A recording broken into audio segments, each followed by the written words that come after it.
The Akaluchias, unlike most nobles who value bloodline, value talent above all else. They have trained many talented people, and thus maintained their position as one of the two pillars of the empire. They give the opportunity to those who show their potential to become part of this family. The symbol of that opportunity is the pearl, which Ronan is holding in his hand. This is an invitation from the Akaluchias clan. He turned to ask Erzsébet, "Are you allowed to give this to outsiders?" The other person smiled. "If you ask that, you must have known its meaning." Ronan thoughtfully replied, "I just heard people say that." He remembered the time he talked to the commander in the past. She also brought this out and said this was an invitation. At that time Ronan asked again, "And as long as I have it, even a tenant farmer like me can become a member of that powerful family?" Like the commander, Adishan nodded. "Of course you have to pass the chief's test, but truly talented people will pass. Remember Corporal Ronan, when you redeem yourself in war, you may finally receive an invitation. Because I think you're quite talented." Ronan was stunned when he heard her say that. Returning to reality, he thoughtfully looked at the invitation in his hand. Erzsébet continued, "If you already know, I probably don't need to explain anymore. I hope you will make a wise choice. Even if you're born a beast, if you stay with the sheep for too long, you will turn into them," she said, then turned and left. Behind him are subordinates with amazing abilities. Seeing the other person leave, Asel breathed a sigh of relief. She was gone. Ronan asked uncomfortably, "Does Thien Tai always do what he wants?" Then he looked down at the object and thought, "It's good that I have a way to communicate. Akalusia clan will help me." At Philion, a training institute that puts students' abilities first, depending on the scores, the environment can change greatly. A typical example is the dormitory system. This is where the average students are placed, the Netia court. Each person will get a clean room, a high-class cafe and many other things, a beautiful fully furnished dormitory. Conversely, students in the bottom 30% are placed in the Kratir court. Obviously, the students assigned to this court were extremely upset. They cursed, "What the hell is this place? We have to live in a dilapidated place. How about this? We're nobles, we should at least have a few servants." The waiters at this dormitory seemed familiar. He just calmly answered them, apologizing, but there were no staff. Each room sleeps 4 people, and the shower and bathroom are shared. This is the academy's rule, not mine, so young masters, study hard, otherwise you will stay here for the next semester. These nobles were obviously scared by those words. And finally, 10% of students, including Ronan, will stay at Nabardoza court. We can download the impression of this building in just one word: cool, and Ronan was also ready when he saw his room. A place as luxurious as a 5-star hotel. Is all this place for students? It's really a famous academy. At this time, he also paid attention to the papers placed on the table. This is the class registration form. He picked up the paper and read it, just writing the classes he wanted to take on the schedule. First-year adaptation is very important, so I heard it's best not to choose too many. But these classes all look so interesting. Ronan, like the other 3 students, has never experienced life and doesn't know the hellish feeling of taking a class, so he doesn't know how to choose. He hesitantly made a decision. Not long after, he finished choosing his classes. He chose many classes, and was even extremely pleased about it. And obviously, today's smile is the beginning of the end for me. At the basic royal swordsmanship class, Instructor Abar coldly said, "You don't need to take this class anymore." Ronan did not understand the reason why his teacher expelled him from school. He was annoyed. "What do you mean? We're just getting started." The lecturer smiled. "Dude, that's what I mean. We've just started. But I had perfected all the basic royal swordsmanship techniques." Ronan was still hesitant. Then he continued, "The academy's policy is to allow students to leave the class when they have learned everything. Curriculum. If we let you stay, it will do nothing but discourage the other students. Don't be complacent though, keep trying." Ronan collapsed and ran to the riverbank to sit, not only with royal swordsmanship, but the whole class said goodbye to the Dharma today. The monster hunting class too. They all kicked him out of class. Ronan scratched his head helplessly. It was nothing like what he imagined. Suddenly there was a voice. "You look so familiar, aren't you in class?" Ronan was startled and looked at the other person. "Professor Nabarose." She looked at him for a while then smiled. "I understand, you finished all those classes." Ronan groggily stood up and replied, "Yes, all classes are like this.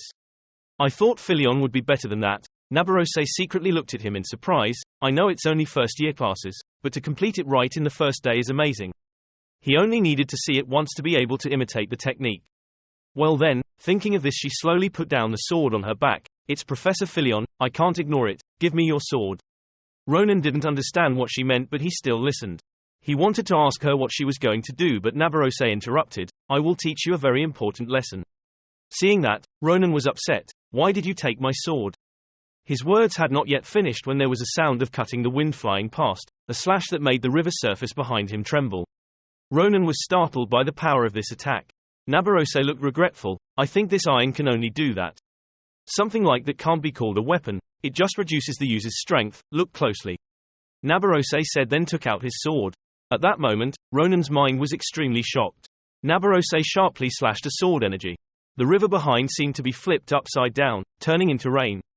Ronan stood there stunned. He looked at her sword slowly in its sheath. Nabarose smiled and said, "Do you see what my skin is missing? A weapon is a block of iron forged to be strong and sharp to fight enemies. It is best that it is not broken when picked up, because if it is broken, people will have to find a new one. But this new thing can only be considered usable." This is Ronan's thinking. So when he saw the power of Nabarose's sword, he seemed to realize something was wrong.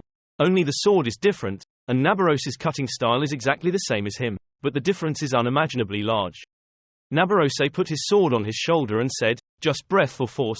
On the battlefield, small differences can decide life or death. Wasting energy means dying right there. Besides, if you use mana, finding a weapon that suits you is necessary. Of course you don't understand, because it seems. I still don't know how to use mana." After hearing what she said, Ronan's arm trembled. He asked again, "You can see that?" Nabarose nodded, "Although I think your skill is fine like that, even though there is no mana in it, but one day you will have to use mana to fight. At least to control the power then, you must have your own weapon. You look like you're thinking too much. Come join my class, Ronan." Her words startled Ronan. "Okay." Nabarose smiled. "Okay, originally only a few second-year students and above were allowed to participate, but I allow you. But please bring a decent weapon to class, instead of that iron. This is a requirement to enter the classroom." That afternoon at a famous smithy. After listening to Ronan's explanation, Asel looked at the smithy's sign and nodded. "I understand, so Professor Nabarose said so. So you came here on your first day off. At the smithy that Shiliefan introduced. When I gave you this order. But how should I put it? This place is a bit," Maria continued next to me, "it's too shabby, right? It feels like if you touch it it will collapse. Is this really the smithy he introduced to you in Granger?" Even though he wasn't sure, Ronan had to nod. "Maybe it was it. Just go inside and you'll know." Looking at the thick cobweb inside the smithy, everyone was stunned. What is this? Why is it even more messy inside? Ronan was a bit suspicious at this time. Strangely, he never lied before. At this time, the door in front had a hand sticking out, accompanied by an annoying voice, "Too loud, I was sleeping well." An animal with wolf-like claws appeared. He looked at Ronan and asked, "Who are you? Why was there such a fuss when it was morning? Didn't you see the lights go out?" Asel trembled and hid behind Ronan, but he only looked surprised for a moment. What an interesting scene. Werewolf in Star Forge. The other party was extremely upset. "Brat, are you deaf? I asked you why you came here. Do you intend to answer?" Ronan took out the order card and said, "What else can I do when I come to the smithy? Of course I came to buy weapons. Shiliefan introduced this place to me. He said the weapons here are extremely good."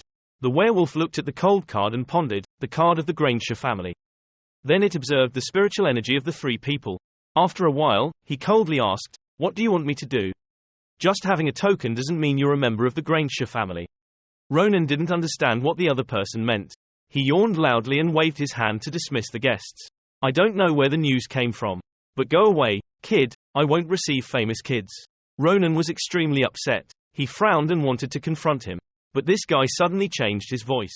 He put on the look of a ferocious beast and said, "It's not all that I can do. If you let me tear off one of this skinny child's arms, I will consider it." Asel was scared when the opponent targeted him. His body trembled violently. The werewolf was amused. "I happened to be hungry so I was generous." His fierce appearance made Asel sob. "I'm not good at all." The moment the werewolf got closer and closer, Ronan's eyes flashed with murderous intent.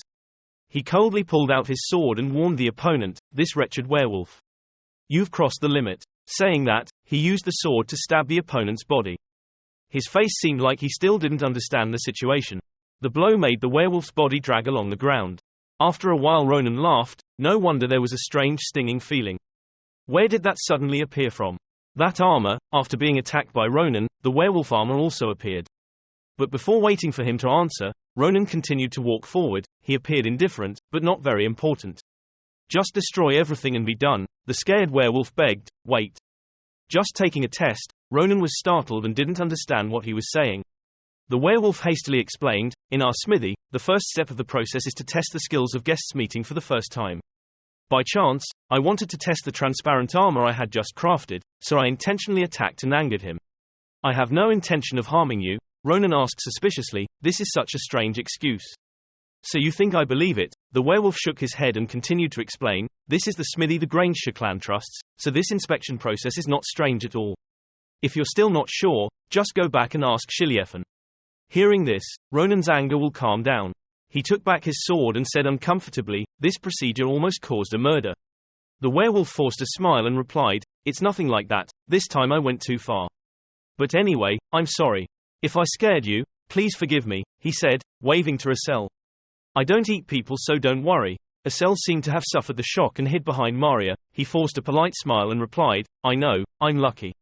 Then the werewolf continued eloquently, my name is Didakan, I'm just an apprentice at this smithy, but sometimes I'm also the janitor. What are your names? Ronan replied. Ronan. Didakan nodded to show they understood. He asked again, did you come to buy weapons? I will lead you in, follow me, this is just our entrance. The real items are inside the machine. Not long after, everyone entered an empty room. After a while Didakan continued, everyone was in position. Prepare yourself, he said, then pressed a secret brick on the wall. Didakan's voice was mixed with boasting, you will see something wonderful, and then the ground under everyone's feet suddenly shook. Everyone looked at the sky at the same time, getting closer and closer. Didakan explained, this is an elevator made from magic stone and pulleys, this is the fastest way to the main room of the smithy.